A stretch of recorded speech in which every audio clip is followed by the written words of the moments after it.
Kalau ada perubahan gugatan, berarti jawaban yang kami siapkan dengan versi tidak cocok itu, ya kami tidak akan serahkan.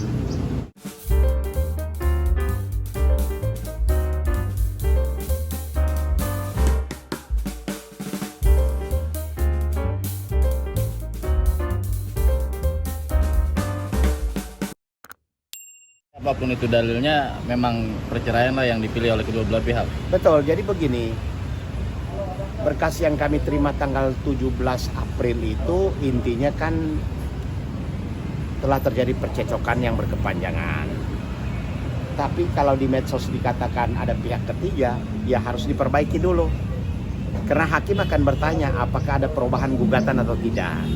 Kalau ada perubahan gugatan, berarti jawaban yang kami siapkan dengan versi tidak cocok itu, ya kami tidak akan serahkan.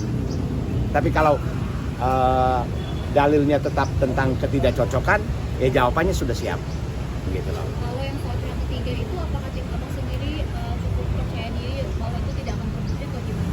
Sangat yakin karena saya sudah wawancara baik ibunya, keluarganya, dan kesehariannya dia sendiri. Belakangan ini saya tahu persis aktivitasnya pagi di mana, karena dia juga pertama di gym. Kedua, ya kalau dibilang pihak ketiga tuh dia kan dalam keadaan sakit tiroid ya, gitu loh. Jadi tuduhan itu sangat menyakiti. Tapi ada juga Bang kabar yang beredar bahwa pihak orang ketiga ini awal mulanya diduga nih ya dari lingkungan gym juga. Ya memang isunya seperti itu, tapi persoalannya kalau seseorang akrab dengan seorang teman, apakah itu selingkuh? Karena yang namanya pasal perselingkuhan dalam suatu perkawinan itu harus dibuktikan. Misalnya ada laporan polisi tentang, maaf ya, perzinahan. Kalau itu tidak ada, agak susah. Berarti orang yang diduga lingkungan gym ini udah ada Bang, Abang sudah wawancarai atau gimana Bang? Saya tidak wawancarai, tapi menurut isu yang beredar dan saya konfirmasi ke Bu Inge, memang di gym itu mereka berteman semua. Di gym itu ya begitu banyak instruktur dan mereka ya sudah berteman, gitu lah. Tapi hubungan yang spesial tidak ada. Tapi ya, ini sama Mas Ali masih satu rumah. Ya satu apartemen, satu tempat tidur. Karena memang tidak ada tempat tidur lagi. Kan 3 kamar ya. Kemarin Satu kamar untuk anak pertama si Genso, satu kamar untuk anak kedua, dan satu kamar untuk mereka berdua, gitu loh. Jadi memang ya kalau dia mau keluar mau kemana juga tidurnya di mana. Katanya ada rencana untuk mencari indekos, berarti sampai sekarang belum Bang? Begini, rencana indekos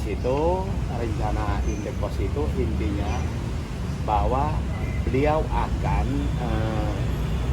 cari indekos kalau Pak Ari sudah pindah ke rumah yang sedang direnovasi. Karena awal pembicaraan mereka, kalau rumah sudah selesai renovasi, buinya diizinkan masuk untuk masak, tapi belakangan kalau jadi pindah, buinya tidak boleh masuk, gitu loh. Kalau mau masak, kirim aja rantangan, tapi bukan soal rantangan atau masakannya, kan ingin makan bersama, gitu loh. Lainnya sendiri nggak datang ke ini gimana Bang? Dia mau datang. Oh, Bang datang. Bang, untuk HGA atau hak asuh anak seperti apa nih Bang? Di dalam gugatan Pak Ari kan minta supaya hak asuh kan kepada anak-anak ya, anak kepada Pak Ari. Tapi kami dalam gugatan balik meminta supaya hak asuh jatuh kepada Ibu Inge. Tapi kita juga realistis saja, yang rasional. Kalau ikut Bu Inge juga dia sendiri mengatakan saya sendiri kan belum jelas. Jadi kalau putusan pengadilan menyatakan bahwa secara aturan perwalian jatuh ke ibunya, tapi kalau kesehariannya bersama Pak Ari boleh, maka kita juga meminta kedua-duanya ditetapkan sebagai wali biar lebih terobati lukanya. Bang, kalau untuk isi rekonvensinya apa sih Bang? Ya itu, Selain anak. isi rekonvensi selain anak, selain nafkah lampau yang Bang. diatur oleh undang-undang. Nafkah lampau. Maksudnya gimana Bang? Dalam perkawinan, suami kan memberikan nafkah, bukan kebutuhan bulanan. Yang tidak dipenuhi itu karena dulu Bu Inge punya penghasilan, maka kita menghitung suatu angka. Angkanya Ya kalau kedengarannya besar, tapi kalau dari sekian lama perkawinan dikali suatu angka kan ketemu nominalnya. Mudah ya. Ya sebentar setelah saya serahkan jawaban baru saya sampaikan ke teman-teman.